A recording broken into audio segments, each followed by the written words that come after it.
convalescent home, and it's not and sober house is not a convalescent home. The town staff should have begun the research into what you need in the zoning code as provisions regulating a sober house, and unfortunately, that hasn't even been done, and it hasn't been started. So the way it is now, if this special permit is granted for this particular house, any person, any homeowner in Yorktown that wants to open up a sober house can do so, as long as they have extra bedrooms. You don't need any experience, any qualifications, you just have to have the room to house at least 3 people who are suffering, recovering from, or addicted from some type of illness. That's the loose definition of a convalescent home. And you provide absolutely no medical treatment, no counseling services, no anything. It's just absolutely, it's ludicrous and it doesn't make sense. It's an outdated term. This is not unusual for this to happen in the zoning ordinance. You write something which made sense at the time, and if there are no provisions, and if it doesn't come out because nobody wants to use that provision, you just don't look at it. And then suddenly something happens and you look at it and you say, wait a minute, this isn't right, okay? And you have to change it.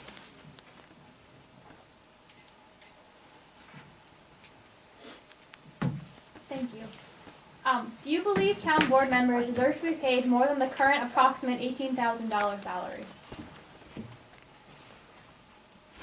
It's a part-time job, and I think $18,000 is adequate. Does it really make a difference if it's $18,000 or $18,200 or $18,400? I don't think the extra $102 would make any difference. But in addition to the salary, part-time councilmen are entitled to medical benefits from the town, and that is worth a significant amount of money. Town employees, including elected officials, pay 25% of the cost of their medical benefits. Now, if you have a family and a family plan, let's just ballpark it at $15,000, $16,000. That's probably on the low side, I think, for a family plan with good coverage. You're only paying 25%. So that is a very good bargain, and you don't have to pay it on your own. So in the past, we have had a councilman, and I think he made no bones about stating that one of the reasons he was serving was because he was a sole practitioner, is that he got his medical benefits from the town. So I'm content with that. But let me add that the way the town board went about giving itself raises this year was totally despicable, disingenuous, irresponsible, and I can't think of any more words. I'd have to get my thesaurus out. Do you have a follow-up, Rick? Would you be in favor then of maybe the council not taking medical benefits, like, you know, having that outlawed some way? No, I have no problem with the medical benefits. The councilmen do put in, or I can't say do put in because it really depends on the council person, all right? Some of them are retired. They have basically that they're full-time, can be devoted to town. Others have full-time jobs and other responsibilities, so they have limited hours. Also, depending on how many hours the part-time councilmen clock in, they do rack up state pension benefits, which is another bonus for them, and that's on an honor system to say how many hours they work a week. So I would keep the medical benefits. I think that's been reasonable. The expansion of the Algonquin pipeline is federally regulated, but the town board previously considered the alienation of 24+ acres of parkland for a possible construction staging area for Spectra Energy. Would you vote to alienate portion of Granite Knolls West and Sylvan Glen for the specific project? I am totally opposed to alienating parkland for the construction rear yard and for the pigging station. I think the pipeline itself is a separate issue. Okay, because that has national energy ramifications. The pipeline is already existing. There are issues about whether to replace a 50-year-old pipeline. However, I am concerned that in their environmental study, they have, Spectra Energy has not done an adequate job in looking into the environmental impacts of that pipeline. Let's separate out and not talk about the pigging station and construction yard, because I'm absolutely opposed to that. And I think the town board came very late to the game in terms of raising environmental safety, financial issues with Spectra in terms of what it needed to look at in the environmental impact statement. That was a pretty concrete answer. Okay. Sometimes it doesn't take 3 minutes. Okay. With youth sports being such an integral part of a child growing up, do you feel that Yorktown has a deficit of athletic fields? Interesting question, right? And the answer is, we just don't know. We know that some people say we need more fields, but we have no evidence of that. Somebody actually did an inventory and found out that there are 30 athletic fields in the town of Yorktown if you add the town and the 2 school districts. There has been no analysis as to how often these fields are used, okay, what their condition is. Is it a scheduling problem that's the issue? Is it the fact that the Yorktown School District charges a fee to some of the athletic clubs and the athletic clubs don't want to pay the fee? Is it that they would like pristine fields like the new Legacy fields and they don't like the kind of the so-so fields that the town isn't doing a great job maintaining? So what I think needs to be done, and also the problem seems to be with the Yorktown School District, not with the Lakeland School District. Scrub Oak Athletic Club says they don't see any need for more athletic fields at Granite Knolls. So we have a fundamental issue. We just don't know what the situation is. So before rushing ahead and saying, oh, we need more fields, okay, then let's sit down and do a study. Let's get the school districts and the town together. Let's look at the issues of what we have, how they're being utilized, and then come out and find out what we need. Well, there are several fields in Yorktown that are in kind of poor shape, especially I know the 202 fields keep flooding, and they've been talks for years about repairing these, and I know there's talk of bonds at some point. What would you do to kind of help repair these? The 202 fields, which I think is the town's only 90-foot baseball field, definitely needs repair. When I was supervisor, we were starting to put together a capital program, and that was very high on the list for the recreation department. And then just as we were beginning to put this capital plan together, the 2% tax levy cap, hit us. And sort of anything to do with borrowing and going into debt was kind of put on the side until we learned how we could live with that.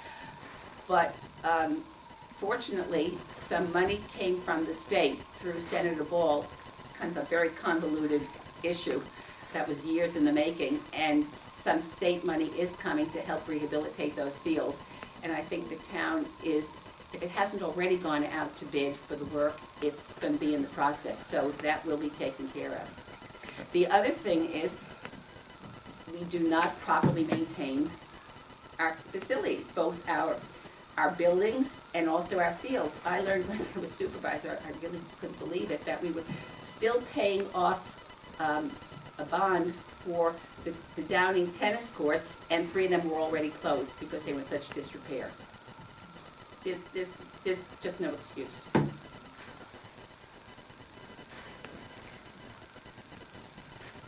If the proposed Costco at 3200 Crampon Road is approved by the planning board, would you approve a special permit to allow a gas station to operate on the property? If the planning board is satisfied that Costco has met all of the town regulations, and they have clearance from all the other state agencies involved in New York City, and the gas station, the town's traffic consultant is satisfied with the design, the traffic layout, certainly the stormwater plan that would deal with any potential spills, then I would vote in favor of the special permit. I think that Costco has pluses and it has minuses, and it's a very delicate balance, but on balance, I think the plan should go ahead and be approved. And what we have learned from Costco is that some of their older stores do not have gas stations, but all of their newer facilities do.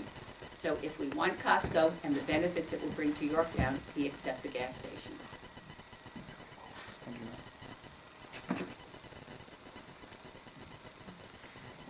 Do you feel that Costco will either enhance or hurt existing businesses? Interesting question. I wish you were with me Monday night when I was talking to a realtor. a broker, okay, who was there representing a client who's going to rent space at the old Salerno Dodge, which was purchased, let's say, within the past year by a Yorktown resident who is relocating his plumbing business from Yonkers to Yorktown. He's going to stay in the second, have his business in the second floor, and he was going to create 2 retail spaces on the first floor. We are now going to have a canine kindergarten come in, okay? So if all of you dog enthusiasts don't like leaving your dogs alone during the daytime, you're going to have a facility, because I think that it doesn't sound like there'll be very many issues with this. But that realtor who is involved, because I see his signs all along Route 202, I was asking him what was happening, and he says definitely Costco is generating interest along Route 202. You can see that with the Staples Shopping Center is sprucing up its center, because they're anticipating that when Costco comes, they will be able to rent some of their vacant spaces. So I think it will be a very positive thing. I know there are concerns about how Costco will hurt some of the small businesses. That's a very legitimate concern. Before I became supervisor, I had a publishing business, started in 1992, and I used to do hard copy directories to use bookstores, kind of a very niche market. Along came the internet. It certainly changed my business, and I had to adapt or die. And this is what a business has to do, adapt or die.